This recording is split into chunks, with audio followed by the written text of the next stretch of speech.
ಸಾಮಾನ್ಯ ನಾನು ದಿವಸ ಪೇಷಂಟ್ಸ್ ನೋಡ್ತಾ ಇರೋದ್ರಲ್ಲಿ ಯಾವ್ಯಾವ ಕಾಯಿಲೆಗಳು ಬರ್ತವೆ ಅನ್ನೋದನ್ನ ನಾನು ಒಂದು ಸ್ವಲ್ಪ ಹೇಳ್ತೀನಿ.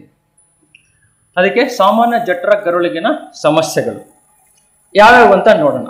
ಮೊದಲನೇದಾಗಿ GERD, ಎದೆ ಉರಿತ. ಇದು ತುಂಬಾನೇ ಕಾಮನ್ ಈಗ ನಾನು ನೋಡ್ತಕ್ಕಂಥ ಪೇಷಂಟ್ಸ್ ಅಲ್ಲಿ. ನೆಕ್ಸ್ಟ್ ಪೆಪ್ಟಿಕ್ ಹುಣ್ಣು ಅಂದ್ರೆ ಅಲ್ಸರ್ ಕಾಯಿಲೆ, ಗ್ಯಾಸ್ಟ್ರಿಕ್ ಅಲ್ಸರ್, ಡ್ಯೂಡೆನಲ್ ಅಲ್ಸರ್ ಅಂತ ಹೇಳ್ತೀವಿ. ಅದು ಒಂದು ಸಾಮಾನ್ಯವಾಗಿ ನೋಡ್ತೇವೆ. ನೆಕ್ಸ್ಟ್ ಯಕೃತ್ತಿನ ಸಮಸ್ಯೆಗಳು, ಲಿವರ್, ಯಕೃತ್ ಅಂದ್ರೆ ಲಿವರ್ಗೆ ಸಂಬಂಧಪಟ್ಟ ಸಮಸ್ಯೆ, ಮತ್ತೆ ಸಣ್ಣ ದೊಡ್ಡ ಕರುಳಿಗಿನ ಕಾಯಿಲೆಗಳು ಹಾಗೂ ಗುದನಾಳದ ರೋಗಗಳ ಬಗ್ಗೆ ಮಾಹಿತಿ ನೀಡ್ತೇನೆ. ಈ ಜಠರಗಳ ಸಮಸ್ಯೆಗಳನ್ನ ಹೇಗಪ್ಪ ನಾವು ತಡೆಗಟ್ಟೋದು? ಈಗ ನಾವು ನಿಜ ಹೇಳ್ಬೇಕಂದ್ರೆ ನಾವು ತಿನ್ನೋದೆಲ್ಲನೇ ವಿಷಾನೇ. ಯಾಕಂದ್ರೆ ಎಲ್ಲದರಲ್ಲೂ ಕಲಬೆರಕೆ. ಇದರಲ್ಲೂ ಕೂಡ ಕೆಲವೊಂದು ಉತ್ತಮ ಆಹಾರ ನಮಗೆ ಸಿಗ್ತದ, ಅದು ಒಂದು ದೊಡ್ಡ ಯಕ್ಷ ಪ್ರಶ್ನೆ ಆಗಿದೆ. ಆದರೂ ಕೂಡ ಕೆಲವೊಂದು ಪದ್ಧತಿಯಿಂದ ನಾವು ಉದರ ರೋಗಗಳಿಗೆ ಬರ್ತಕ್ಕಂಥದನ್ನ ತಡೆಗಟ್ಬೋದು. ಹಿರಿಯರು ಹೇಳ್ತಾ ಇದ್ರು, ಮಾತು ಬಲ್ಲವನಿಗೆ ಜಗಳವಿಲ್ಲ, ಊಟ ಬಲ್ಲವನಿಗೆ ರೋಗವಿಲ್ಲ. ಅದು ಅಕ್ಷರಶಃ ಸತ್ಯ. ಎಷ್ಟೋ ಕೆಲವೊಂದು ಜಠರ ಸಮಸ್ಯೆಗಳನ್ನ ನಾವು ಇದ್ರ ಬಗ್ಗೆ ನಾವು ಅದನ್ನ ತಡೆಗಟ್ಬೋದು. ಆರೋಗ್ಯಕರ ಆಹಾರ, ಹಣ್ಣುಗಳು, ತರಕಾರಿಗಳು, ಹೈ ಪ್ರೋಟೀನ್ ಡಯಟ್, ಮತ್ತೆ ಸಂಸ್ಕೃತ ಆಹಾರಗಳು ಅಂದ್ರೆ ಪ್ರೊಸೆಸ್ ಫುಡ್ನ ಆದಷ್ಟು ಬಿಡೋದು ಒಳ್ಳೇದು. ಫಾಸ್ಟ್ ಫುಡ್, ಈ ಪಿಜ್ಜಾ, ಬರ್ಗರ್ ಅಂಥವನ್ನೆಲ್ಲ ಬಿಡೋದು ಬಹಳ ಒಳ್ಳೇದು. ನೀರು ಕುಡಿಯೋದು ತುಂಬಾನೇ ಇಂಪಾರ್ಟೆಂಟ್. ನೀರು ಕುಡಿಬೇಕು, ಚೆನ್ನಾಗಿ ಹೈಡ್ರೇಟ್ ಆಗಬೇಕು. ಅದರಿಂದನೂ ಕೆಲವೊಂದು ಪದ್ಧತಿ ಕ್ರಮ ವಹಿಸಿದ್ರೆ ನಮ್ಮ ಕರುಳಿನ ಸಮಸ್ಯೆಗಳನ್ನು ನಾವು ಬಗೆಹರಿಸ್ಬೋದು. ಫೈಬರ್ ಸೇವನೆ, ಹೈ ಫೈಬರ್ ಡಯಟ್ ಇಂದನೂ ಕೆಲವೊಂದು ಮಲಬದ್ಧತೆ ಆಗ್ತಕ್ಕಂಥ ಸಮಸ್ಯೆಗಳನ್ನ ದೂರ ಮಾಡ್ಬೋದು. ಪ್ರೋಬಯೋಟಿಕ್, ಮೊಸರು ಅಂತಂದು ಅದನ್ನೆಲ್ಲ ಚೆನ್ನಾಗಿ ತಗೊಳ್ಳೋದ್ರಿಂದ ಈ ಕರುಳಿನ ಸಮಸ್ಯೆಗಳನ್ನ ನಾವು ತಡೆಗಟ್ಬೋದು. ತಂಬಾಕು ಸೇವನೆ ಅದಂತೂ ನಿಮ್ಗೆಲ್ಲ ತಿಳಿದಿರ್ತಕ್ಕಂಥ ವಿಚಾರನೆ. ಸೊ ತಂಬಾಕುಗಳನ್ನ ಆದಷ್ಟು ತ್ಯಜಿಸೋದು ಒಳ್ಳೆಯದು. ನಿಯಮಿತ ವ್ಯಾಯಾಮ ತುಂಬಾನೇ ಇಂಪಾರ್ಟೆಂಟ್. ಈಗಿನ ಕಾಲದಲ್ಲಿ ನಾವು ಅದನ್ನೇ ಹೇಳೋದು, ಚೆನ್ನಾಗಿ ವ್ಯಾಯಾಮ ಮಾಡಿ, ಸಾಕಷ್ಟು ನಿದ್ರೆ ಮಾಡಿ, ಆದಷ್ಟು ಧ್ಯಾನದಲ್ಲಿ ನಿಮ್ಮನ್ನ ತೊಡಗಿಸಿಕೊಳ್ಳಿ. ಅದು ಮಾಡೋದ್ರಿಂದ ಏನಾಗ್ತದೆ ಅಂದ್ರೆ ನಿಮ್ಮ ಒಂದು ಕರುಳುಗಳು ಶಾಂತ ರೀತಿಯಿಂದ ವರ್ತಿಸೋಕೆ ಸಹಾಯ ಮಾಡುತ್ತೆ. ಆದ್ರೆ ಮೆಜಾರಿಟಿ ಟೈಮ್ಸ್ ಅದರಿಂದ ನಾವು ಮುಕ್ತಿನೂ ಕೂಡ ಪಡಿಬೋದು ನಿಯಮಿತ ವ್ಯಾಯಾಮದಿಂದ. ಒತ್ತಡ ನಿರ್ವಹಣೆ, ಈಗಿನ ಕಾಲದಲ್ಲಿ ತುಂಬಾನೇ ಒತ್ತಡ ಇರುತ್ತೆ ಎಲ್ರಿಗೂ. ಆದಷ್ಟು ಆ ಒತ್ತಡನ ವ್ಯಾಯಾಮ ಅಥವಾ ಧ್ಯಾನದಿಂದ ಅದನ್ನು ನಾವು ಮಾಡಿದ್ರೆ, ಧ್ಯಾನ ಮಾಡ್ತಿದ್ರೆ ಅದನ್ನ ತಡೆಗಟ್ಬೋದು. ಸಾಕಷ್ಟು ನೈರ್ಮಲ್ಯ, that is very important. Good hygiene ಅಂತ ಹೇಳ್ತೇವೆ. ಅದರಿಂದನೂ ತುಂಬಾನೇ ಕೆಲವೊಂದು ಸಮಸ್ಯೆಗಳನ್ನ ನಾವು ತಡೆಗಟ್ಬೋದು. ಆಹಾರ ಸುರಕ್ಷತೆ, ಪ್ರೊಸೆಸ್ಡ್ ಫುಡ್ ತಿಂದೇ ಇರೋದು ಒಳ್ಳೇದು. ಫ್ರೆಶ್ ಅಂದ್ರೆ ಆಗತಾನೆ ಮಾಡ್ತಕ್ಕಂಥ ಊಟ ತಿನ್ನೋದು ಬಹಳ ಒಳ್ಳೇದು. ಮಾಂಸಾಹಾರಿಗಳಿದ್ರೆ ಅದನ್ನ ಚೆನ್ನಾಗಿ ಬೇಯಿಸಿ ತಿನ್ಬೋದು. ಆಲ್ಕೋಹಾಲ್ನ ಮಿತವಾಗಿ ಸೇವನೆ ಮಾಡೋದು ಒಳ್ಳೇದು. ನಿಯಮಿತ ತಪಾಸಣೆ, ಇದು ಬಹಳ ಇಂಪಾರ್ಟೆಂಟ್. ಕಾಲಕ್ಕೆ ನೀವು ಸ್ಕ್ರೀನಿಂಗ್ ಮತ್ತು ಆರೋಗ್ಯ ಪೂರೈಕೆ ಭೇಟಿ ಮಾಡೋದು ಒಳ್ಳೇದು. ಆಮೇಲೆ ಕರುಳಿಂದ ಕಾಯಿಲೆಗಳನ್ನ ಆರಂಭಕ್ಕದಲ್ಲೇ ಪತ್ತೆ ಹಚ್ಚಿ ಅದಕ್ಕೆ ತಕ್ಕಂತೆ ಟ್ರೀಟ್ಮೆಂಟ್ ತಗೊಂಡ್ರೆ ಅದು ಪರಿಸ್ಥಿತಿ ಸುಧಾರಿಸ್ಬೋದು. ನೆನ್ಪಿಡಿ, ಇದ್ರಾಗ ಯಾವ್ದು ಅಷ್ಟು ಭಯಾನಕ ರೋಗಗಳು ಇರೋದಿಲ್ಲ. ಅದು ಹೆಂಗೆ ಅಂದ್ರೆ ನಾವು ಆ ಥರ ತಗೊಳ್ತೀವಿ ಆ ಥರ ಹೋಗುತ್ತೆ. ಕೆಲವೊಂದು ನಮ್ಮ ಜೀವನ ಶೈಲಿ, ಆಹಾರ ಪದ್ಧತಿಯಿಂದನೇ ಅದನ್ನ ಗುಣಪಡಿಸ್ಬೋದು. ಆದಾಗ್ಯೂ ಹೊಟ್ಟೆ ಸಂಬಂಧಿತ ಯಾವುದೇ ಕಾಯಿಲೆನ ನಿರ್ಲಕ್ಷ್ಯ ಮಾಡಬೇಡಿ. ತಜ್ಞ ವೈದ್ಯರಿಂದ ಸರಿಯಾಗಿ ಚಿಕಿತ್ಸೆ ಪಡೆದುಕೊಳ್ಳಿ.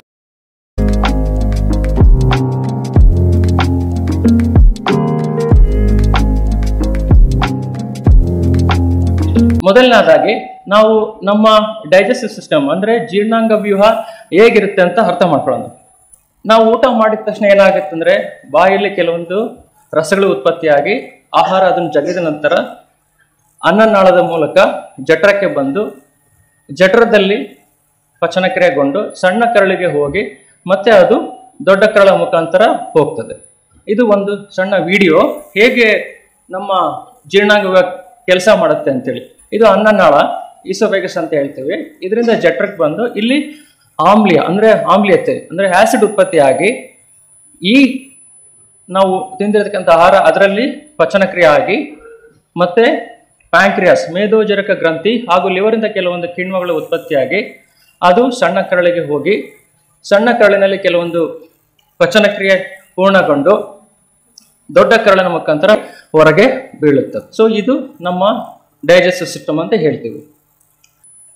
ಎದೆ ಉರಿತ ಅಂದ್ರೆ ಏನಪ್ಪಾ ಅಂದ್ರೆ ಗ್ಯಾಸ್ಟ್ರೋಈಸಲ್ ರಿಫ್ಲಕ್ಸ್ ಡಿಸೀಸ್ ಅಂದ್ರೆ ಇದು ಇಂಗ್ಲಿಷ್ನಲ್ಲಿ ಗ್ಯಾಸ್ಟ್ರೋಇಸಲ್ ರಿಫ್ಲಕ್ಸ್ ಡಿಸೀಸ್ ಅಂತೇಳಿ. ನಾರ್ಮಲ್ ನಾವೇನು ಊಟ ಮಾಡ್ತೇವಲ್ಲ ಅದು ವಾಪಸ್ ಬರಬಾರ್ದು ಅಂತೇಳಿ ಕೆಲವೊಂದು ಪ್ರೊಟೆಕ್ಟಿವ್, ಅಂದ್ರೆ ಅದನ್ನ ವಾಪಸ್ ಬರ್ಲಿಕ್ಕೆ ಅಂತ ಪ್ರಿವೆಂಟ್ ಮಾಡ್ಲಿಕ್ಕೆ ಕೆಲವೊಂದು ಅಂಶಗಳಿರ್ತವೆ. ಆದ್ರೆ ಅದು ಡ್ಯಾಮೇಜ್ ಆದಾಗ, ಔಟ್ದಾಗಿಂದನೇ ತೊಂದರೆ ಇದ್ದಾಗ ಆ ಆಸಿಡ್ ವಾಪಸ್ ಅನ್ನನಾಳಕ್ಕೆ ಬಂದು ಕೆಲವೊಂದು ತೊಂದರೆಗಳು ಮಾಡೋ ಸಾಧ್ಯತೆ ಇರ್ತದೆ. ಏನೇನಪ್ಪಾ ಅಂದ್ರೆ ಎದೆ ಉರಿ ಆಗ್ತದೆ, ಆಮ್ಲೀಯತೆ, ಅಸಿಡಿಟಿ, ವಾಂತಿ, ಗಂಟ್ಲು ನೋವು, ಮತ್ತೆ ಕೆಲವೊಂದ್ಸತಿ ನುಂಗಕ್ಕೆ ತೊಂದರೆ ಆಗೋ ಸಾಧ್ಯತೆಗಳು ಇರ್ತವೆ. ಇದಲ್ದನೆ ಅದು ದೀರ್ಘಕಾಲದ ಕೆಮ್ಮು ಕೂಡ ಆಗಿರ್ಬೋದು, ಅಸ್ತಮ ಕೂಡ ಆಗ್ಬೋದು. ಅನ್ಫಾರ್ಚುನೇಟ್ಲಿ ಎಷ್ಟೊಂದು ನನ್ನ ಪೇಷಂಟ್ಸು ಅಸ್ತಮ ಅಂತ ಟ್ರೀಟ್ಮೆಂಟ್ ತಗೊಳ್ತಿರ್ತಾರೆ, ಅವರಿಗೆ ನಿಜವಾಗ್ಲೂ ಈ ತರ ಕಾಯಿಲೆ ಇರುತ್ತೆ. ಈಗ ಆಲ್ಮೋಸ್ಟ್ ಒಂದು 6 ತಿಂಗಳಲ್ಲಿ ಒಂದು 3 ನಿಂದ 4 ಪೇಷಂಟ್ ನಾನು ಟ್ರೀಟ್ ಮಾಡಿದ್ದೀನಿ. ಅವರಿಗೆ GRD ಸಿಂಪ್ಟಮ್ಸ್ ಇತ್ತು, ಈಗ ಅವರು ಚೆನ್ನಾಗಿದ್ದಾರೆ. ಅವರು ಅಸ್ತಮ ಟ್ರೀಟ್ಮೆಂಟ್ ತಗೊಳ್ತಾ ಇದ್ರು. ಸೊ ಇದು ಗೊತ್ತಾಗಲ್ಲ ಯಾರಿಗೂ. ಸೊ ಏನಾಗುತ್ತೆ ಅಂದ್ರೆ ಅದು ವಾಪಸ್ ಬಂದಿರತಕ್ಕಂಥದ್ದು ಲಂಗ್ಸಿಗೆ ಅಂದ್ರೆ ಶ್ವಾಸಕೋಶಕ್ಕೆ ಹೋಗಿ ಅಲ್ಲಿಂದ ಅಸ್ತಮ ತರ ಪ್ರಕಟಣೆ ಆಗೋ ಸಾಧ್ಯತೆ ಇರ್ತದೆ. ಅದು ಲೆರೆಂಜೈಟಿಸ್ ಅಂತ ಪದೇ ಪದೇ ಗಂಟ್ಲಲ್ಲಿ ಕಿರಿಕಿರಿ ಆಗೋದು, ಹಲ್ಲಿನ ಸವೆತ, ಅಂದ್ರೆ ನಾನ್ ಕಾರ್ಡಿಯಾಕ್ ಚೆಸ್ಟ್ ಪೇನ್ ಅಂತ ಹೇಳ್ತೀವಿ. ಎದೆ ಉರಿತ ಕಾರಣಗಳು ಈವನ್ ಹಾರ್ಟ್ ಡಿಸೀಸ್ ಕೂಡ ಆಗಿರ್ಬೋದು, ಹೃದಯಕ್ಕೆ ಸಂಬಂಧಪಟ್ಟ ಕಾಯಿಲೆ ಆಗಿರ್ಬೋದು. ಆದ್ರೆ ಕೆಲವೊಂದು ಸತಿ ಈ ಕಂಡೀಷನ್ ಕೂಡ, ಈ ಸ್ಥಿತಿಯು ಕೂಡ ಆ ತರ ಇದು ಮಾಡಕ್ ಸಾಧ್ಯತೆ ಇರುತ್ತೆ. ಮತ್ತೆ ಜಿಂಜೈಟಿಸ್ ಅಂದ್ರೆ ಹಲ್ಲಿಂದು ಸವೆತ ಆಗೋ ಸಾಧ್ಯತೆ ಇರುತ್ತೆ. ಈಗ ನೋಡೋಣ ಏನಾಗುತ್ತೆ ಈ ವಿಡಿಯೋದಲ್ಲಿ, ಯಾಕೆ ಈ ತರ ಕಾಯಿಲೆ ಶುರು ಆಗುತ್ತೆ ಅಂತೇಳಿ.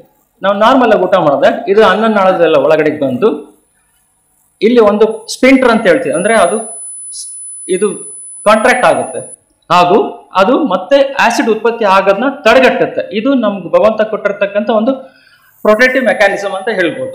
ಅಂದ್ರೆ ಅದರಿಂದ ಪಾರಾಗ್ಲಿಕ್ಕೆ ಕೊಟ್ಟಿರ್ತಕ್ಕಂಥ ಮೆಕ್ಯಾನಿಸಮ್ ಇದು. ಕೆಲವೊಂದ್ಸತಿ ಏನಾಗುತ್ತೆ, ಈ ಜಾಗದಲ್ಲಿ ಅದು ಲೂಸ್ ಇತ್ತಪ್ಪ ಅಂದ್ರೆ ಅದು ಹುಟ್ಟಾಗಿಂದಾನೇ ಬರ್ಬೋದು, ಕೆಲವು ಕಾಯಿಲೆಯಿಂದನೂ ಬಂದಿರಬಹುದು, ಅಥವಾ ಮಾಲ್ ನರಿಶ್ಮೆಂಟ್ ಆಗಿರೋದ್ರಿಂದನೂ ಬಂದಿರಬಹುದು. ಅವಾಗ ಏನಾಗುತ್ತೆ ಅಂದ್ರೆ ಈ ತರ ಆಸಿಡ್ ವಾಪಸ್ ಅನ್ನನಾಳಕ್ಕೆ ಹೋಗಿ ಎದೆ ಉರಿತ ಎಲ್ಲ ಶುರುವಾಗಿ ನಾನು ಹೇಳಿರ್ತಕ್ಕಂಥ ಕೆಲವೊಂದು ಆಗ್ಬೋದು.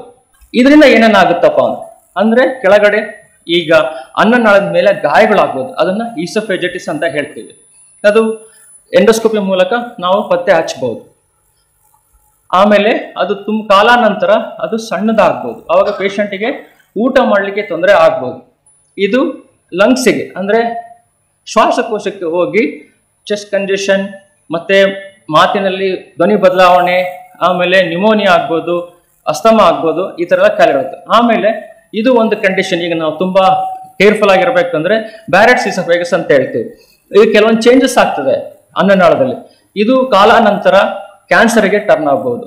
ಆದ್ರಿಂದ ಇದ್ರ ಬಗ್ಗೆ ಅಷ್ಟು ಲೈಟ್ ಆಗಿ ತಗೊಳ್ಳೋದು ಒಳ್ಳೇದಲ್ಲ.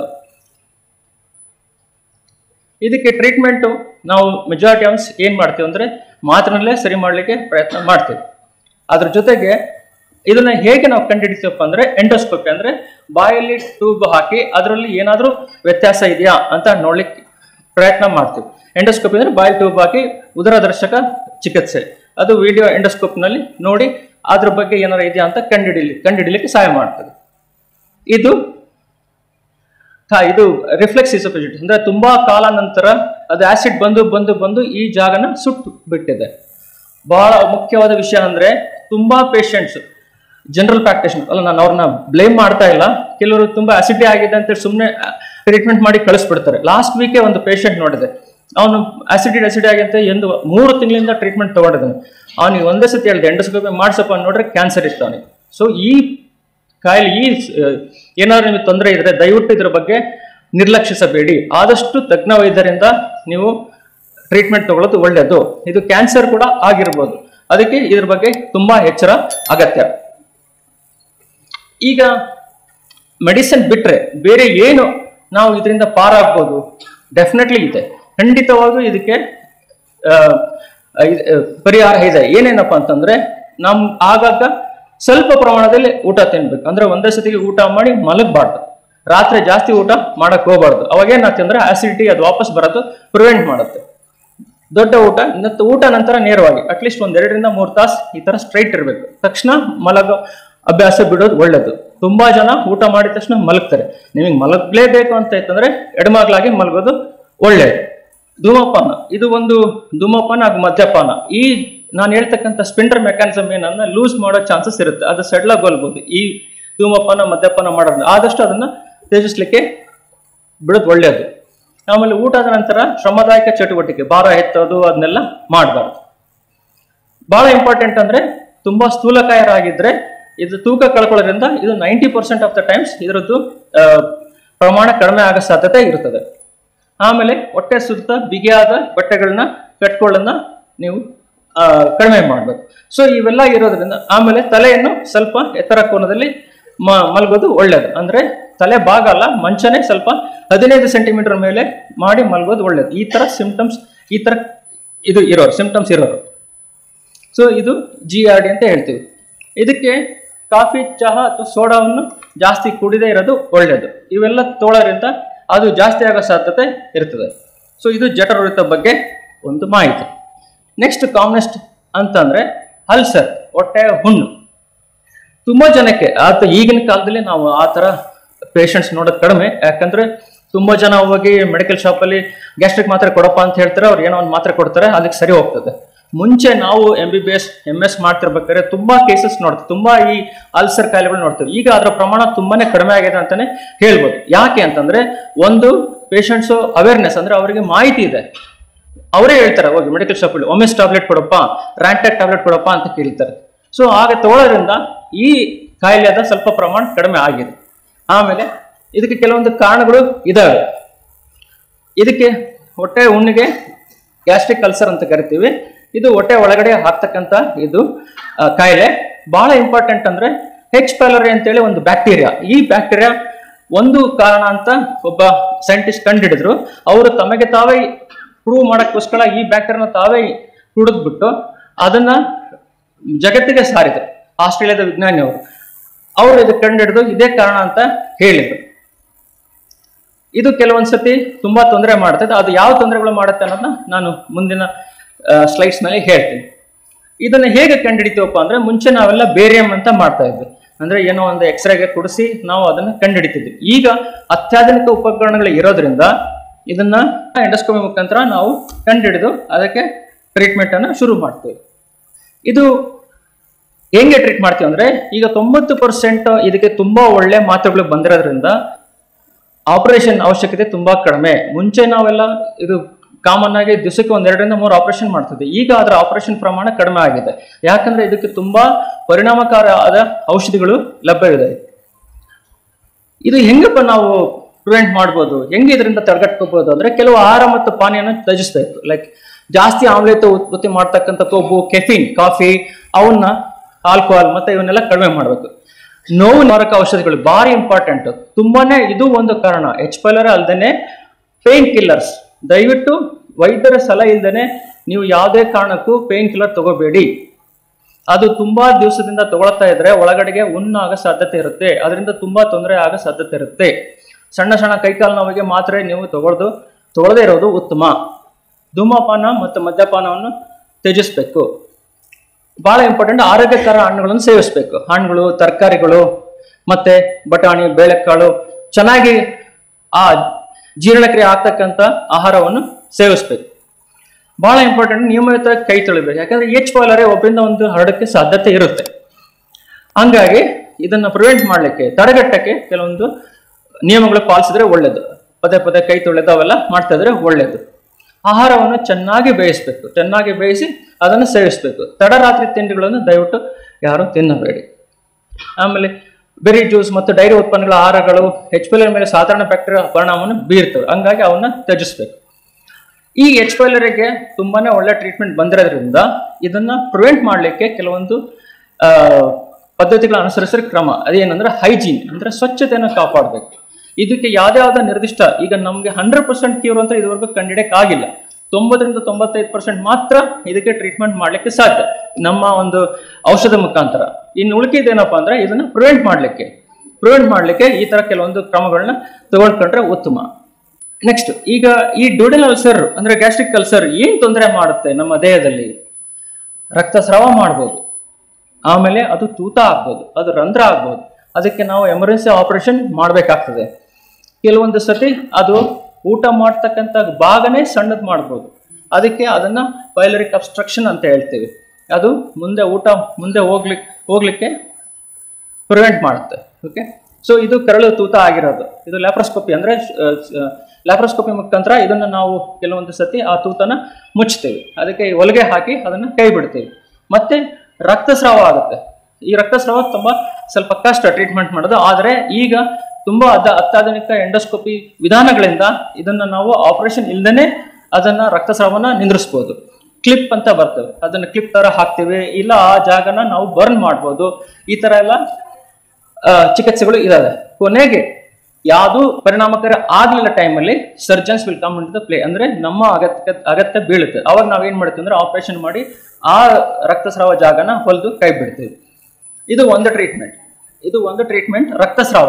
ನೆಕ್ಸ್ಟ್ ಕೆಲವೊಂದು ಸತಿ ಕಾಲಾನಂತರ ಏನಾಗುತ್ತೆ ಅಂತಂದ್ರೆ ಅದು ಸಣ್ಣದಾಗಿ ಈ ಹೊಟ್ಟೆ ಊಟ ಏನ್ ಮಾಡ್ತಲ್ಲ ಅದು ಹೋಗದೆ ಇರತಕ್ಕಂಥ ಸಾಧ್ಯತೆ ಇರುತ್ತೆ. ಅವಾಗ ಏನ್ ಮಾಡ್ತೀವಿ ಅಂದ್ರೆ ಇದಕ್ಕೆ ಇತ್ತೀಚಿನ ಈಗ ಒಂದು 5 ರಿಂದ 10 ವರ್ಷ ಕೆಳಗೆ ಹೊಸ ವಿಧಾನ ಬಂದಿದೆ. ಏನಪ್ಪಾ ಅಂತಂದ್ರೆ ಆ ಸಣ್ಣದಾಗಿರತಕ್ಕಂಥ ಜಾಗನ ಬಲೂನ್ ಮುಖಾಂತರ ಅಗಲ ಮಾಡ್ತೀವಿ. ಈ ತರ ಜಾಗ ಒಂದು ಬಲೂನ್ ಎಂಡೋಸ್ಕೋಪಿ ಮುಖಾಂತರ ಬಲೂನ್ ಹಾಕಿ ಈ ಜಾಗನ ದೊಡ್ಡದಾಗಿ ಮಾಡ್ತೇವೆ. ಇದು ಒಂದು 2 ರಿಂದ 2 ಸೆಟ್ಟಿಂಗ್ ಅಂದ್ರೆ ಟೈಮಲ್ಲಿ ಮಾಡ್ತೀವಿ ನಾವು. ಇದು ಹೇಗೆ ನಾವು ಮಾಡ್ತೀವಿ ಅನ್ನೋದು ಒಂದು ಸಣ್ಣ ವಿಡಿಯೋ ಮೂಲಕ ನಿಮಗೆ ತೋರಿಸ್ತೇನೆ. ಇದು ತುಂಬಾ ದಿವಸದಿಂದ ಇರೋದ್ರಿಂದ ಅವರಿಗೆ ಈಸೋಫೇಜಿಟಿಸ್ ಕಾಯಿಲೆ ಆಗಿದೆ. ಇದು ಬ್ಲಾಕ್ ಆಗಿರೋದ್ರಿಂದ ಎಷ್ಟೊಂದು ಊಟ ಮಾಡಿರ್ತಕ್ಕಂಥದ್ದು ಆಹಾರ ಎಲ್ಲ ಅಲ್ಲೇ ಉಳ್ಕೊಂಡಿದೆ. ಈಗ ಆ ಜಾಗ ಸಣ್ಣದಾಗಿದೆ. ಈ ಜಾಗ ಸಣ್ಣದಾಗಿದೆ. ಇದಕ್ಕೆ ನಾವೇನ್ ಮಾಡ್ತೀವಿ ಅಂದ್ರೆ ಒಂದು ಎಂಡೋಸ್ಕೋಪಿ ಇದು ಬೇರೆ ಮಾಡಿಸ್ಕೊಂಡಾಗ ಈ ತರ ಹೊಟ್ಟೆ ದೊಡ್ಡದಾಗಿರ್ತಕ್ಕಂಥದ್ದು ನಮಗೆ ಮಾಹಿತಿ ಬರುತ್ತೆ. ಈಗ ಅದಕ್ಕೆ ನಾವು ಬಲೂನ್ ಡೈಲಟೇಷನ್ ಅಂದ್ರೆ ಈ ತರ ಬಲೂನ್ ಹಾಕಿ ಅದನ್ನ ಅಗಲ ಮಾಡ್ತೀವಿ. ಇದರ ಶಸ್ತ್ರಚಿಕಿತ್ಸೆನ ಸ್ವಲ್ಪ ಮಟ್ಟಿಗೆ ತಡೆಗಟ್ಟಬಹುದು. ಇದೇನು ಪರ್ಮನೆಂಟ್ ಟ್ರೀಟ್ಮೆಂಟ್ ಅಲ್ಲ, ಆದ್ರೆ ಇದು ಒಂದು ತರ ವಿಧಾನ. ನೆಕ್ಸ್ಟ್ ಶಸ್ತ್ರಚಿಕಿತ್ಸೆ ಅಗತ್ಯ ಯಾವಾಗ ಬರುತ್ತೆ ಅಂದ್ರೆ ಈ ತರ ಟ್ರೀಟ್ಮೆಂಟ್ ಎಲ್ಲ ಫೇಲ್ ಆದಾಗ ಈ ತರ ಚಿಕಿತ್ಸೆ ನಾವು ಈ ತರ ಹೊಟ್ಟೆನ ಕೊಯ್ದು ಅನ್ನನಾಳನ ಜೋಡಿಸ್ತೀವಿ. ಆದ್ರೆ ಈಗ ಅತ್ಯಾಧುನಿಕ ಲ್ಯಾಪ್ರೋಸ್ಕೋಪಿ ರಂಧ್ರಗಳ ಮೂಲಕ ನಾವು ಚಿಕಿತ್ಸೆ ಮಾಡ್ತೇವೆ. ಇದನ್ನ ನಾನು ಬಾಪಲ್ಲಿ ಸುಮಾರು 5 ರಿಂದ 6 ಪೇಷಂಟ್ಸ್, ಯಾಕಂದ್ರೆ ಈ ತರ ಚಿಕಿತ್ಸೆ ತುಂಬಾ ವಿರಳ. ಇದು ಇದುವರೆಗೂ ಈ ತರ ಲ್ಯಾಪ್ರೋಸ್ಕೋಪಿನಲ್ಲಿ ಮಾಡಿದ್ದೇನೆ. ಇದು ಒಂದು ಸಣ್ಣ ವಿಡಿಯೋ. ಸೊ ಅಲ್ಸರ್ ಆಗಿರ್ತಕ್ಕಂಥ ಪೇಷಂಟಿಗೆ ನಾನು ಹಾಗೂ ನಮ್ಮ ತಂಡದಿಂದ ಈಗ ಚಿಕ್ಕ ಚಿಕ್ಕ ರಂಧ್ರಗಳ ಮೂಲಕ ಈ ಹೊಟ್ಟೆ ಹಾಗೂ ಸಣ್ಣ ಕರಳನ್ನು ಜೋಡಿಸಿದೆ. ಇಲ್ಲಿ ಒಂದು ನರ ಬರುತ್ತೆ, ಆ ನರನ ನಾವು ಕಟ್ ಮಾಡ್ತೀವಿ, ವೇಗಸ್ ನರ ಅಂತೇಳಿ. ಅದರಿಂದ ಅಸಿಡಿಟಿ ಕಡಿಮೆ ಆಗುತ್ತೆ. ಅದ್ರ ಜೊತೆಗೆ ನಾವು ಅದಾದ ನಂತರ ಸಣ್ಣ ಕರಳು ಮತ್ತು ಜಠರನ್ನ ನಾವು ಜಾಯಿನ್ ಮಾಡ್ತೇವೆ. ಸೊ ಇದು ಒಂದು ಚಿಕಿತ್ಸೆ. ರಕ್ತವಾಂತಿಗೆ ಕಾರಣಗಳು ಏನೇನು ಅಂದ್ರೆ ಅನ್ನಳದಿಂದ ರಕ್ತಸ್ರಾವ ಆಗ್ಬೋದು, ಅದು GERD ಅಂತ ಹೇಳ್ತೀವಿ. ಈಸೋಫೇಜಿಟಿಸ್ ಅದನ್ನು ಕೂಡ ಕಾರಣ ಆಗಿರ್ಬೋದು. ನೆಕ್ಸ್ಟ್ ಸಿರೋಸಿಸ್ ಇದರಿಂದನೂ ಆಗಿರ್ಬೋದು. ಪೋರ್ಟಲ್ ಹೈಪರ್ಟೆನ್ಷನ್ ಅಂದ್ರೆ ಸಿರೋಸಿಸ್ ಆಗಿ ಅಲ್ಲಿ ರಕ್ತನಾಳದ ಪ್ರೆಷರ್ ಜಾಸ್ತಿ ಆದಾಗ ಕೆಲವೊಂದು ಸತಿ ಅನ್ನನಾಳದಲ್ಲಿ ಈ ರಕ್ತನಾಳಗಳು ಒಡ್ಕೊಂಡು ರಕ್ತ ವಾಂತಿ ಆಗಕ್ಕೆ ಸಾಧ್ಯ ಇರುತ್ತೆ. ಕೆಲವು ಸತಿ ಜಾಸ್ತಿ ವಾಂತಿ ಮಾಡೋದ್ರಿಂದ ಅಲ್ಲಿ ತೂತ ಆಗ್ಬೋದು ಅನ್ನನಾಳ, ಅದಕ್ಕೆ ಮೆಲೋರಿ ವೇಸ್ಟ್ ಸಿಂಡ್ರೋಮ್ ಅಂತ ಹೇಳ್ತೀವಿ. ಕೆಲವೊಂದ್ಸತಿ ಹುಣ್ಣುಗಳು ಕೂಡ ರಕ್ತವಾಂತಿ ಮಾಡ್ಲಿಕ್ಕೆ ಕಾರಣಗಳು ಆಗ್ತವೆ. ಆಸ್ಪಿರಿನ್ ಬಹಳ ಇಂಪಾರ್ಟೆಂಟ್. ತುಂಬಾ ಜನ ಎಕೋಸ್ಪಿರಿನ್ ಮಾತ್ರ ತಗೊಳ್ತಾ ಇರೋದ್ರಿಂದ ಅಲ್ಲಿ ಹೊಟ್ಟೆನಲ್ಲಿ ಹುಣ್ಣು ಹಾಕಿ ಅದರಿಂದ ರಕ್ತಸ್ರಾವ ಆಗೋ ಸಾಧ್ಯತೆ ತುಂಬಾ ಇರುತ್ತೆ. ಆದ್ರೆ ಒಂದೊಂದು ಸಾರಿ ಈಗಿನ ಕಾಲದಲ್ಲಿ ತುಂಬಾ ಅಂದ್ರೆ ಹೊಟ್ಟೆಯ ಕ್ಯಾನ್ಸರ್ ಕೂಡ ರಕ್ತವಾಂತಿ ಆಗ್ಲಿಕ್ಕೆ ಕಾರಣ ಇರುತ್ತೆ. ಇದು ಈಸೋಫೇಜಿಟಿಸ್ ಅಂದ್ರೆ ಅನ್ನನಾಳದಕ್ಕಿಂತ ಉಂಟಾಗ ಸೋಂಕಿನಿಂದ ರಕ್ತಸ್ರಾವ ಆಗ್ಬೋದು. ಕೆಲವೊಂದ್ಸತಿ ಇದು ಮೆಲೋರಿ ವಿಸ್ಟರ್ ಅಂತ ಹೇಳ್ತೀವಿ. ಆ ಜಾಗದಲ್ಲಿ ತುಂಬಾ ವಾಂತಿ ಮಾಡ್ಕೊಂಡು ಇಲ್ಲಿ ಈ ಭಾಗ ಡ್ಯಾಮೇಜ್ ಆಗಿರೋ ಸಾಧ್ಯತೆ ಇರುತ್ತೆ, ಅದರಿಂದ ರಕ್ತಸ್ರಾವ ಆಗ್ಬೋದು. ಆಮೇಲೆ ರಕ್ತನಾಳ ಊದ್ಕೋಬಹುದು, ಸಿರೋಸಿಸ್ ಅಂತ ಹೇಳ್ತೀವಿ. ಪೋರ್ಟಲ್ ಹೈಪರ್ಟೆನ್ಷನ್ ಈ ರಕ್ತನಾಳ ಊದ್ಕೊಂಡು ರಕ್ತಸ್ರಾವ ಆಗೋ ಸಾಧ್ಯತೆ ಇರುತ್ತೆ. ಆದರೆ ಬಹಳ ಮುಖ್ಯವಾಗಿ ಇದು ಏನಪ್ಪಾ ಅಂತಂದ್ರೆ ಕ್ಯಾನ್ಸರ್ ಇಂದನೂ ಕೂಡ ಆಗಿರತಕ್ಕಂಥ ಸಾಧ್ಯತೆ ಇರುತ್ತೆ. ಇದನ್ನ ನಾವು ಸಿರೋಸಿನ್ದಿಂದ ಬರ್ತಕ್ಕಂಥ ರಕ್ತಸ್ರಾವ ಹೇಗಪ್ಪ ನಾವು ತಡೆಗಟ್ಟಬಹುದು ಅಂತಂದ್ರೆ ಇದಕ್ಕೊಂದು ಎಂಡೋಸ್ಕೋಪಿ ಮುಖಾಂತರ ಬ್ಯಾಂಡಿಂಗ್ ಅಂತ ಮಾಡ್ತೀವಿ, ಅಂದ್ರೆ ಕ್ಲಿಪ್ ಹಾಕ್ತೀವಿ. ಈ ಪೇಷಂಟ್ ರಕ್ತಸ್ರಾವ ಆಗ್ತದೆ ನೋಡಿ, ಅಲ್ಲಿ ಹೆಂಗೆ ರಕ್ತನಾಳ ಒಡ್ಕೊಂಡಿದೆ. ಸೊ ಇದಕ್ಕೆ ನಾವು ಬ್ಯಾಂಡಿಂಗ್ ಅಂದ್ರೆ ಕ್ಲಿಪ್ ಹಾಕ್ತೀವಿ. ಎಂಡೋಸ್ಕೋಪಿ ಮುಖಾಂತರನೇ ನಾವು ಅದಕ್ಕೆ ಒಳಗಡೆ ಹೋಗಿ ನಾನು ಅದಕ್ಕೆ ಅದನ್ನ ರಕ್ತಸ್ರಾವ ತಡೆಗಟ್ಟೆ. ಇದು ಒಂದು ವಿಧಾನ. ಇದಕ್ಕೆ ತುಂಬಾ ಎಂಡೋಸ್ಕೋಪಿನಲ್ಲಿ ತುಂಬಾ ಲೇಟೆಸ್ಟ್ ಟ್ರೀಟ್ಮೆಂಟ್ ಈಗಲೂ ಕೂಡ ಇದ್ದಾವೆ. ಬಹಳ ಇಂಪಾರ್ಟೆಂಟ್. ಏನಪ್ಪಾ ನಾವು ಈಗಿನ ಕಾಲದಲ್ಲಿ ಈಗ ನಾನು ನೋಡ್ತಕ್ಕಂಥ ಪೇಷಂಟ್ ಅಲ್ಲಿ ಸಣ್ಣ ಸಣ್ಣ ಕರಳಿನ syndrome, IBS irritable bowel syndrome ಅಂತ ಹೇಳ್ತೀವಿ. ಏನಪ್ಪಾ ಇದು, ಯಾವ ಕಾಯಿಲೆ ಇದು? ಕರಳುಗಳು ಸಂಕುಚಿತಗೊಳ್ತವೆ, ಅಂದ್ರೆ ಇದರಿಂದ ಕೆಲವೊಂದು ಸತಿ ಲೂಸ್ ಮೋಷನ್ ಆಗ್ಬೋದು, ಕಾನ್ಸ್ಟಿಪೇಷನ್ ಮಲಬದ್ಧತೆ ಆಗ್ಬೋದು, ಕೆಲವೊಂದು ಎರಡು ಮಿಕ್ಸ್ ಇರ್ಬೋದು. ಇದು ಸುಮಾರು 15% ಜನರ ಮೇಲೆ ಕಾಣ್ತಕ್ಕಂಥ ಪರಿಸ್ಥಿತಿ ಆಗಿದೆ. ಇದು ಸಾಮಾನ್ಯ ಪುರುಷರಲ್ಲಿ, ಮಹಿಳೆಯರಲ್ಲಿ ಎರಡರಲ್ಲೂ ಕಾಣ್ಕೊಳ್ಳೋ ಸಾಧ್ಯತೆ ಇರುತ್ತೆ. ಈ ತರ ಕಾಯಿಲೆ ಇದ್ದವ್ರು ಹೇಗಪ್ಪ ಇರ್ತಾರೆ ಅಂತಂದ್ರೆ ಆಗಾಗ ಹೊಟ್ಟೆ ನೋವು, ಸೆಳೆತ, ಉಬ್ರ, ಗ್ಯಾಸ್. ಈಗ ಯಾರನ್ನಾರ ಕೇಳಿದ್ರು ಗ್ಯಾಸ್, ಹೊಟ್ಟೆ ಉಬ್ರ ಅಂತ ಹೇಳ್ತಾರೆ. ಇದು ಒಂದು IBS ನ ಒಂದು ಲಕ್ಷಣ ಆಗಿರ್ಬೋದು. ಅದು ಕನಿಷ್ಠ ಅಂದ್ರೆ ಒಂದು 3 ತಿಂಗಳಿಂದ 3 ದಿವಸದಿಂದ 3 ತಿಂಗಳವರೆಗೂ ಈ ಕಾಯಿಲೆಗಳ ಲಕ್ಷಣಗಳು ಇರೋ ಸಾಧ್ಯತೆ ಇರ್ತದೆ. ಇದರಲ್ಲಿ ನಾವು ವೈಜ್ಞಾನಿಕವಾಗಿ ಹೇಳೋದಂದ್ರೆ 3-4 ತರ ಡಿವೈಡ್ ಮಾಡ್ತೀವಿ. IBS-C ಅಂದ್ರೆ ಕಾನ್ಸ್ಟಿಪೇಷನ್ ಮಲಬದ್ಧತೆ, IBS-D ಡಯೇರಿಯಾ ಅಂದ್ರೆ ಲೂಸ್ ಮೋಷನ್ ಆಗಿರ್ತಕ್ಕಂಥ IBS, ಮತ್ತೆ ಅನ್ಕ್ಲಾಸಿಫೈಡ್ ಕೆಲವೊಂದು ಎರಡು ಮಿಕ್ಸ್ ಇರ್ತದೆ, ಗೊತ್ತೇ ಆಗತ್ತಿಲ್ಲ ಅಂದ್ರೆ ಯಾವ್ದಂತ ಕಾರಣ ಕಂಡಕ್ಕಾಗಲ್ಲ. ಕೆಲವೊಂದು IBS-M ಮಿಕ್ಸ್ಡ್ ವೆರೈಟಿ ಅಂದ್ರೆ ಆ ತರ ಇರ್ತದೆ. ಕಾನ್ಸ್ಟಿಪೇಷನ್ ಇರುತ್ತೆ, ಆಮೇಲೆ ಡಯೇರಿಯಾ ಲೂಸ್ ಮೋಷನ್ ಇರುತ್ತೆ.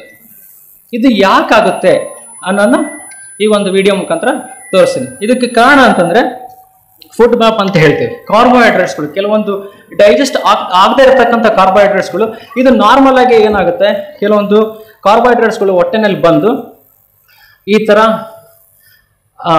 ಬ್ರೇಕ್ ಡೌನ್ ಅಂದ್ರೆ ಜೀರ್ಣ ಆಗಿ ಕರಳಿನ ಮುಖಾಂತರ ಹೋಗ್ತವೆ. ಆದ್ರೆ ಕೆಲವೊಂದು ಜೀರ್ಣ ಆಗದೆ ಇರತಕ್ಕಂಥ ಕಾರ್ಬೋಹೈಡ್ರೇಟ್ಸ್ಗಳು ಏನಾಗ್ತವೆ ಅಂತಂದ್ರೆ ಇದು ಡೈರೆಕ್ಟ್ ಆಗಿ ಸಣ್ಣ ಕರಳಿಂದ ದೊಡ್ಡ ಕರಳಿಗೆ ಹೋಗಿ ಅಲ್ಲಿ ಕೆಲವೊಂದು ಬ್ಯಾಕ್ಟೀರಿಯಾದಿಂದ ಕೆಲವೊಂದು ರಿಯಾಕ್ಷನ್ ಆಗಿ ಗ್ಯಾಸ್ ಉತ್ಪತ್ತಿಯಾಗಿ ಅದು ಲೂಸ್ ಮೋಷನ್ ಮಾಡ್ಬೋದು, ಕಾನ್ಸ್ಟಿಪೇಷನ್ ಮಾಡ್ಬೋದು. ಸೊ ಇದು ನೋಡಿ, ಈಗ ಇದು ಬ್ಯಾಕ್ಟೀರಿಯಾಗಳು ಅವನ್ನೆಲ್ಲ ಯುಟಿಲೈಸ್ ಮಾಡಿಕೊಂಡು ಅದು ಗ್ಯಾಸ್ನ ಪ್ರೊಡ್ಯೂಸ್ ಮಾಡ್ತವೆ. ಆ ಗ್ಯಾಸ್ ಅಂದ್ರೆ ಗ್ಯಾಸ್ ಉತ್ಪತ್ತಿ ಆಗೋದ್ರಿಂದ ಏನಾಗುತ್ತೆ ಅಂತಂದ್ರೆ ಹೊಟ್ಟೆ ಉಬ್ರ ಆಗೋದು, ಆ ಥರ ಎಲ್ಲ ಆಗುತ್ತೆ. ಇದು ಆಗೋದ್ರಿಂದ ಏನಾಗುತ್ತೆ, ಕೆಲವೊಂದು ನರಗಳು ಅದು ಮೆದುಳಿಗೆ ತಲುಪಿ ಅದರಿಂದ ಹೊಟ್ಟೆ ನೋವು ಉಂಟಾಗೋ ಸಾಧ್ಯತೆ ಇರುತ್ತೆ. 90% ಇದು ಏನೋ ತೊಂದರೆ ಮಾಡೋದಿಲ್ಲ. ಯಾಕಂದ್ರೆ ನಾವು ಹೆಂಗೆ ಯೋಚನೆ ಇದಕ್ಕೆ ಆಹಾರ ಪದ್ಧತಿ, ಕೆಲವೊಂದು ಆಹಾರ ಪದ್ಧತಿಗಳಿದ್ದಾವೆ, ಅದನ್ನ ನಾನು ಹೇಳ್ತೀನಿ ಏನೇನಪ್ಪ ಅಂತಂದ್ರೆ. ಫುಡ್ ಮ್ಯಾಪ್ಸ್ ಅಂತಂದ್ರೆ ಫ್ರಕ್ಟೋ ಆಲಿಗೋಸ್ಯಾಕರೈಡ್, ಮೊನೋಸ್ಯಾಕರೈಡ್, ಡೈಸ್ಯಾಕರೈಡ್ಸ್ ಅಂಡ್ ಪಾಲಿಯೋಲ್ಸ್ ಅಂತ ಹೇಳ್ತೀವಿ ಇಂಗ್ಲಿಷ್ನಲ್ಲಿ. ಇವು ಏನಂತಂದ್ರೆ ಇವು ಕಾರ್ಬೋಹೈಡ್ರೇಟ್ಸ್ ಟೈಪ್ಸ್. ಏನಾಗುತ್ತೆ ಅಂದ್ರೆ ಕೆಲವೊಂದು ಇವು ಜೀರ್ಣ ಮಾಡ್ಲಿಕ್ಕೆ ಕಷ್ಟ ಆಗ್ತದೆ. ಅವು ಡೈರೆಕ್ಟ್ ಆಗಿ ಸಣ್ಣ ಕರಳು ದೊಡ್ಡ ಕರಳಿಗೆ ಹೋಗೋದ್ರಿಂದ ಅದರಿಂದ ಸ್ವಲ್ಪ ದುಷ್ಪರಿಣಾಮಗಳು ಉಂಟಾಗೋ ಸಾಧ್ಯತೆ ಇರುತ್ತೆ. ಇದು ಕೆಲವರಲ್ಲಿ ಏನೂ ಪ್ರಾಬ್ಲಮ್ ಮಾಡಲ್ಲ, ಆದ್ರೆ ಕೆಲವೇ ಜನಗಳಲ್ಲಿ ಮಾತ್ರ ಇವು ಈ ತರ ಫುಡ್ಗಳು ತೊಂದರೆ ಮಾಡೋ ಸಾಧ್ಯತೆ ಇರುತ್ತೆ. ಇದು ಯಾಕೆ ಹೆಂಗೆ ನಾವು ತಡೆಗಟ್ಬೋದಪ್ಪ ಅಂದ್ರೆ ಅಂದ್ರೆ ಕಡಿಮೆ ಇರತಕ್ಕಂಥ ಫುಡ್ ಮ್ಯಾಪ್ನ ನಾವು ಸೇವಿಸಿದ್ರೆ ಇದರಿಂದ ನಾವು ಸ್ವಲ್ಪ ಮಟ್ಟಿಗೆ ಮುಕ್ತಿ ಪಡಬಹುದು. ಇದು ವೈದ್ಯರು ನಿಮಗೆ ಇದರ ಬಗ್ಗೆ ತಿಳುವಳಿಕೆ ಹೇಳ್ಬೋದು, ಯಾವ್ದಾದ್ರು ಏನೇನು ತಿನ್ಬೇಕು, ಏನೇನು ತಿನ್ಬಾರ್ದು ಅಂತೇಳಿ. ಇದು ಕಡಿಮೆ ಫುಡ್ ಮ್ಯಾಪ್ ಮತ್ತು ಹೆಚ್ಚಿನ ಫುಡ್ ಮ್ಯಾಪ್ ಇರ್ತಕ್ಕಂಥ ಒಂದು ಚಾರ್ಟು. ಇದನ್ನ ಇಂಟರ್ನೆಟ್ ಅಲ್ಲಿ ನೋಡ್ರಿ ಮಾಹಿತಿ ಸಿಗುತ್ತೆ ನಿಮಗೆ. ಇದು ರೆಡ್ ಅಲ್ಲಿ ಇರ್ತಕ್ಕಂಥದ್ದು ಕೆಲವೊಂದು ಪದಾರ್ಥ ತಿನ್ಬಾರ್ದು, ಆ ಕಡೆ ಇರೋದು ಗ್ರೀನ್ ಅಲ್ಲಿ ಇರ್ತಕ್ಕಂಥದ್ದು ಅವು ಲೋ ಫುಡ್ ಮ್ಯಾಪ್.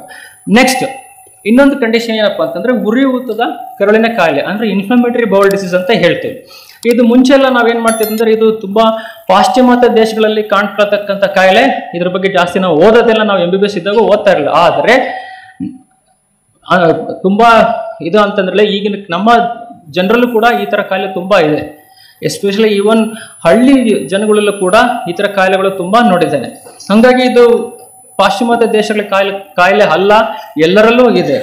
ಇದಕ್ಕೆ ಇನ್ಫ್ಲಮೇಟರಿ ಬೌಲ್ ಡಿಸೀಸ್ ಅಂತ ಹೇಳ್ತೀವಿ. ಇದರಲ್ಲಿ 3 ವಿಧ ಇದೆ: ಅಲ್ಸರ್ಟಿಕ್ ಕೊಲೈಟಿಸ್, ಕ್ರಾನ್ಸ್ ಕಾಯಿಲೆ ಮತ್ತು ಮೈಕ್ರೋಸ್ಕೋಪಿಕ್ ಕೊಲೈಟಿಸ್ ಅಂತ ಹೇಳ್ತೀವಿ ನಮ್ಮ ವೈಜ್ಞಾನಿಕ ಭಾಷೆಯಲ್ಲಿ.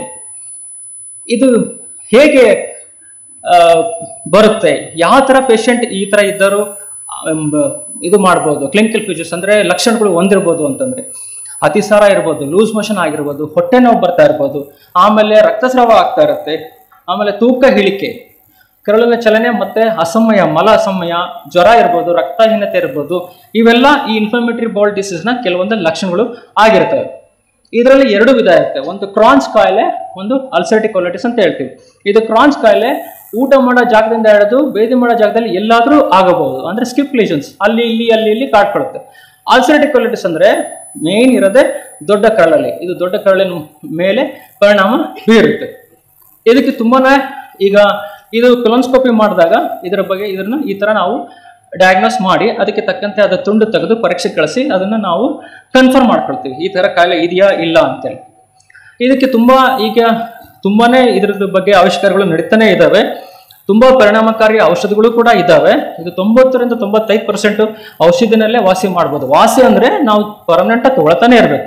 ಇದು ಒಂದೇ ಸತಿ ಹೋಗತ್ತಂತ ಕಾಯಿಲೆ ಅಲ್ಲ, ಜೀವನ ಪರ್ಯಂತ. ಶುಗರ್ BP ಇದ್ದಂಗೆ ಈ ಕಾಯಿಲೆ ಮಾತೆ ತಗೊಳ್ಳೋದಾದ್ರೆ ನೀವು ಮಾತು ಕೇಳ್ಕೊಂಡಿರುತ್ತೆ. ಆದ್ರೆ ಕೆಲವೊಂದು ಜೀವನ ಶೈಲಿಯಿಂದ ಇದನ್ನ ತಡೆಗಟ್ಟಬಹುದಾ ಅನ್ನೋದು ಪ್ರಶ್ನೆ. ಎಸ್, ಪ್ರತಿ 2ರಿಂದ 4 ಗಂಟೆಗಳ ಸ್ವಲ್ಪ ಪ್ರಮಾಣದ ಊಟ ಸೇವಿಸೋದು. ಆಮೇಲೆ ಸ್ಪೋರ್ಟ್ಸ್ ಆಕ್ಟಿವಿಟೀಸ್ ಅಂದ್ರೆ ನಮ್ಮಲ್ಲಿ ಕೆಲವೊಂದು ಸ್ಪೋರ್ಟ್ಸ್ ಆಡೋದು, ಬ್ಯಾಡ್ಮಿಂಟನ್ ಚಟುವಟಿಕೆಗಳು, ಸಂಗೀತ ಆಲಿಸೋದು, ಇದೆಲ್ಲ ಮಾಡೋದು ಏನಾಗುತ್ತೆ, ಸ್ವಲ್ಪ ಮೈಂಡ್ ಕಾಮ್ ಆಗಿರುತ್ತೆ. ಅದರಿಂದನೂ ಈ ಕಾಯಿಲೆಗಳ ಪ್ರಮಾಣ ಸ್ವಲ್ಪ ಮಟ್ಟಿಗೆ ಕಡಿಮೆ ಮಾಡ್ಬೋದು.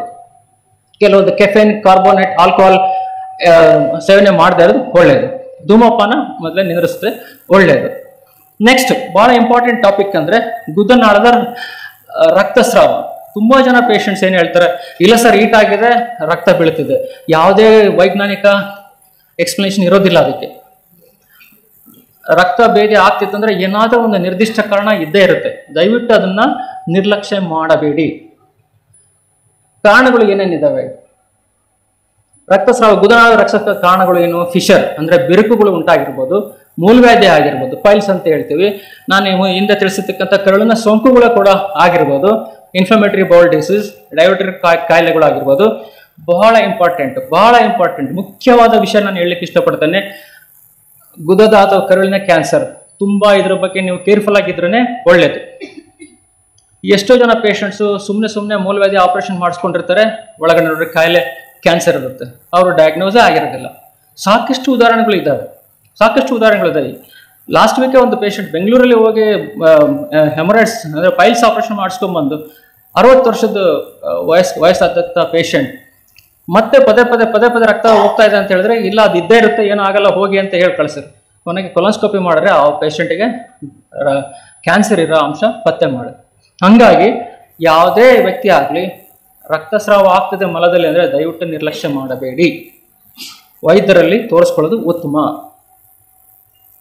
ಇದನ್ನು ನಾವು ಹೇಗಪ್ಪ ರಕ್ತಸ್ರಾವ ಈ ಕಾರಣಗಳು ಏನೇನು ಅಂತಂತೂ ಹೆಂಗೆ ಕಂಡುಹಿಡ್ತೀವಿ ಅಂದರೆ ದೈಹಿಕ ಪರೀಕ್ಷೆ, ರಕ್ತ ಪರೀಕ್ಷೆ, ಮಲ ಪರೀಕ್ಷೆಗಳು ಅಂದರೆ ಸ್ಟೂಲ್ ಅಕಡ್ ಬ್ಲಡ್ ಅಂತ ಹೇಳ್ತೀವಿ. ಅದರಿಂದ ಕೂಡ ಕೆಲವೊಂದು ಕಾರಣಗಳನ್ನು ನಾವು ಕಂಡುಹಿಡಿತೀವಿ. ಆಮೇಲೆ ಇಮೇಜಿಂಗ್ ಪರೀಕ್ಷೆಗಳು ಭಾಳ ಇಂಪಾರ್ಟೆಂಟ್ ಅಂದರೆ ಕೊಲೊನೋಸ್ಕೋಪಿ ಅಂದರೆ ದೊಡ್ಡ ಕರಳಿನ ಎಂಡೋಸ್ಕೋಪಿ. ಮೋಷನ್ ಮಾಡೋ ಜಾಗದಿಂದ ನಾವು ಈ ಟ್ಯೂಬನ್ನು ಕಳಿಸಿ ಈ ಗುದನಾಳದ ರಕ್ತಸ್ರಾವಕ್ಕೆ ಕಾರಣವಾದ ಇದನ್ನ ಅಂಶಗಳನ್ನ ಕಂಡುಹಿಡಿತೀವಿ. ಇದಕ್ಕೆ ಕೊಲೊನೋಸ್ಕೋಪಿ ಅಂತ ಹೇಳ್ತೀವಿ. ಕೊಲೊನೋಸ್ಕೋಪಿ ಯಾರ್ಯಾರು ಮಾಡಿಸ್ಕೋಬೇಕು, ಯಾವಾಗ ಮಾಡಿಸ್ಕೋಬೇಕು ಅಂತಂದ್ರೆ ದೀರ್ಘಕಾಲದ ಅತಿಸಾರ, ಲೂಸ್ ಮೋಷನ್ ತುಂಬಾ ಇದ್ದಾಗ, 4 ವಾರ ಮೇಲೆ ಇದ್ದಾಗೆ, ಪ್ರತಿದಿನ 3-4 ಸತಿ ಮಲ ವಿಸರ್ಜನೆ ಆಗಿ ಅದರ ಜೊತೆಗೆ ತೂಕ ಕಡಿಮೆ ಆಗಿರ್ತಕ್ಕಂಥ ಪೇಷಂಟ್ಗಳಿಗೂ ಇದು ಕೊಲೊನೋಸ್ಕೋಪಿ ಮಾಡಿಸ್ಕೊಳ್ಳೋದು ಉತ್ತಮ. ಆಮೇಲೆ ರಕ್ತಸ್ರಾವ ಆಗೋದು, ಗುದನಾಳದ ರಕ್ತಸ್ರಾವ, ದೀರ್ಘಕಾಲದ ಹೊಟ್ಟೆ ನೋವು, ಆಮೇಲೆ ಕರುಳಿನಲ್ಲಿ ಇತ್ತೀಚೆಗೆ ಒಂದೊಂದ್ಸತಿ ಕಾನ್ಸ್ಟಿಪೇಷನ್, ಮಲಬದ್ಧತೆ ಆಗುತ್ತೆ, ಒಂದೊಂದ್ಸತಿ ಲೂಸ್ ಮೋಷನ್ ಆಗುತ್ತೆ. ಈ ಥರ ಕೆಲವರು ಇದ್ದಾರೋ ಈ ಥರ ಮಾಡಿಸ್ಕೊಳ್ಳೋದು, ಕೊಲೊನೋಸ್ಕೋಪಿ ಮಾಡಿಸ್ಕೊಳ್ಳೋದು ಉತ್ತಮ. ಹಿಮೋಗ್ಲೋಬಿನ್ ರಕ್ತದ ಅಂಶ ಕಡಿಮೆ ಆದರೂ ಕೂಡ ಕೊಲೊನೋಸ್ಕೋಪಿ ಮಾಡಿಸೋದು ಒಳ್ಳೆಯದು. ಇದು ಗುದದ ಬಿರುಕು, ಫಿಶರ್ ಅಂತ ಹೇಳ್ತೇವೆ.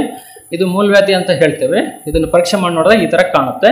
ನೆಕ್ಸ್ಟ್ ಫಿಸ್ಟುಲಾ, ಇದು ಕೂಡ ರಕ್ತಸ್ರಾವಕ್ಕೆ ಕಾರಣ ಆಗೋದು, ಬಹಳ ಇಂಪಾರ್ಟೆಂಟ್ ಅಂತ. ಇದು ಒಂದು ಕಾರಣ ಆಗಿರ್ಬೋದು. ಅಲ್ಸರೇಟಿಕ್ ಕೋಲೈಟಿಸ್ ಅಂತ ಹೇಳ್ತೀವಿ. ಗುದದಾಳದ ಕ್ಯಾನ್ಸರ್ ಇದು ಕೂಡ ಕಾರಣ ಆಗಿರ್ಬೋದು ರಕ್ತಸ್ರಾವ ಆಗ್ಲಿಕ್ಕೆ. ಕೆಲವೊಂದ್ಸತಿ ಹೇಳ್ತಾರೆ ಬಿಡು ಅದೇನಾಗುತ್ತೆ, ಅದ್ರ ಪಾಡಿಗೆ ಅದು ಹೋಗುತ್ತೆ ಅಂತ ಹೇಳ್ತಾರೆ. ಆದ್ರೆ ಹೋಗುತ್ತಾ? ಖಂಡಿತ ಕೆಲವೊಂದು ಸತಿ ಹೋಗುತ್ತೆ. ಅದು 90% ಅದು ಅಂದ್ರೆ ಅದು ಮೂಲವ್ಯಾಧಿ ಕಾರಣ ಆಗಿದ್ರೆ ಅದು ತಂತಾನೆ ಕೆಲವೊಂದ್ಸತಿ ನಿಂದ್ರೋ ಸಾಧ್ಯತೆ ಇರುತ್ತೆ. ಆದ್ರೆ ಅದು ನಿಂತು ಅಂದ ತಕ್ಷಣನೇ ಅದ್ರದ್ದು ಕಾಯಿಲೆ ವಾಸಾಗಿದೆ ಅಂತ ಅರ್ಥ ಅಲ್ಲ. ಅದ್ರ ಒಂಥರ ಒಳಗಡೆಗೆ ಬಾಂಬ್ ಇದ್ದಂಗೆ ಇದ್ದೇ ಇರುತ್ತೆ. ಅದಕ್ಕೆ ಕಾರಣ ಕ್ಯಾನ್ಸರ್ ಆಗಿರ್ಬೋದು. ಅದಕ್ಕೆ ದಯವಿಟ್ಟು ಅದ್ರ ಬಗ್ಗೆ ಯಾರೋ ನಿರ್ಲಕ್ಷ್ಯ ಮಾಡಬಾರ್ದಾಗಿ. ಅಪೆಂಡಿಕ್ಸ್ ಅದು ಇನ್ಫೆಕ್ಷನ್ ಆದಾಗ ಅದು ಹೊಟ್ಟೆ ನೋವು ಮಾಡೋ ಸಾಧ್ಯತೆ ಇರುತ್ತೆ. ಸೊ ಅದು ಕಾರಣ ಆದಾಗ ಅದನ್ನ ನಾವು ತೆಗೆದು ಬಿಟ್ಬಿಡ್ತೇವೆ. ಅದರಿಂದ ಸ್ವಲ್ಪ ಮಟ್ಟಿಗೆ ಅದು ಟ್ರೀಟ್ಮೆಂಟ್ ಆಗೋ ಸಾಧ್ಯತೆ ಇರುತ್ತೆ. ಕೆಲವೊಂದು ನಿರ್ದಿಷ್ಟಗಳ ಪರೀಕ್ಷೆಗಳು ಮಾಡಿ ನಾವು ಅಪೆಂಡಿಕ್ಸ್ ಇದೆಯಲ್ಲ ಅಂತ ಕನ್ಫರ್ಮ್ ಮಾಡ್ಕೊಂತೀವಿ. ಅದು ರಕ್ತ ಪರೀಕ್ಷೆ ಆಗಿರ್ಬೋದು ಅಥವಾ ಸ್ಕ್ಯಾನಿಂಗ್ ಆಗಿರ್ಬೋದು ಅಥವಾ ಪೇಷಂಟ್ ಸಿಂಪ್ಟಮ್ಸ್ ಅಂದ್ರೆ ರೋಗ ಲಕ್ಷಣಗಳು ಮೇಲೆ ಡಿಪೆಂಡ್ ಆಗ್ತಿರ್ತದೆ. ಕೆಲವೊಂದ್ಸತಿ ಅಪೆಂಡಿಕ್ಸ್ ದಪ್ಪ ಆದ ತಕ್ಷಣ ಆಪರೇಷನ್ ಮಾಡ್ಬೇಕಂತ ಏನಿಲ್ಲ. ಅದರಲ್ಲಿ ಕೆಲವೊಂದು ರಕ್ತಾಂಶಗಳು ಜಾಸ್ತಿ ಇದ್ರೆ ಮಾತ್ರ, ಆಮೇಲೆ ಕೆಲವೊಂದು ಸ್ಕ್ಯಾನಿಂಗ್ ಅಲ್ಲಿ ಇಷ್ಟು ಡಯಾಮೀಟರ್ ಅಂತ ಇರುತ್ತೆ, ಇಷ್ಟು ಅಗಲ ಇರುತ್ತೆ ಅಂತ ಇರುತ್ತೆ. ಅದಕ್ಕಿಂತ ಜಾಸ್ತಿ ಆದ್ರೆ ಪೇಷಂಟಿಗೆ ಲಕ್ಷಣಗಳು ಇದ್ರೆ ನಾವು ಅಪೆಂಡಿಕ್ಸ್ ಆಪರೇಷನ್ ಅಡ್ವೈಸ್ ಮಾಡ್ತೀವಿ. ಮಾಡಿಸ್ಕೊಂಡ್ರೆ ಒಳ್ಳೇದಂತ, ಮಾಡಿಸ್ಲೇಬೇಕಂತ. ಕೆಲವೊಂದು ತೂತ ಆಗಿ ಬಂದಿರತಕ್ಕಂಥ ಸಾಧ್ಯತೆ ಇರುತ್ತೆ, ಅವಾಗ ಕೂಡ ಎಮರ್ಜೆನ್ಸಿ ಆಪರೇಷನ್ ಮಾಡ್ತೀವಿ ನಾವು. ತೂತ ಆಗಿ ಅದು ಪೆರಿಟೋನೈಟಿಸ್ ಅಂತ ಹೇಳ್ತೀವಿ, ಅದಾಗಿರ್ಬೋದು. ಅಂದ್ರೆ ಅದು ನಂಜಿನ ಅಂಶ ದೇಹದಲ್ಲಿ ಸೇರ್ಕೊಂಡ್ಬಿಟ್ಟು ಅದು ಸ್ವಲ್ಪ ಸೀರಿಯಸ್ ಆಗಿರ್ಬೋದು. ಆ ಕಾರಣಗಳು ಆಗೋ ಸಾಧ್ಯತೆ ಇದ್ದೇ ಇರುತ್ತೆ. ಅಪೆಂಡಿಕ್ಸ್ ಅನ್ನೋದು ಸುಮ್ಮನೆ ಸಿಂಪಲ್ ಆಗಿ ಅಲ್ಲ, ಅದು ಕೆಲವೊಂದು ಅದರದೇ ಆಗ್ತಕ್ಕಂಥ ತುಂಬಾನೇ ಡೇಂಜರ್ ಕಂಡೀಷನ್ ಕೂಡ ಆಗುತ್ತೆ ಅದು.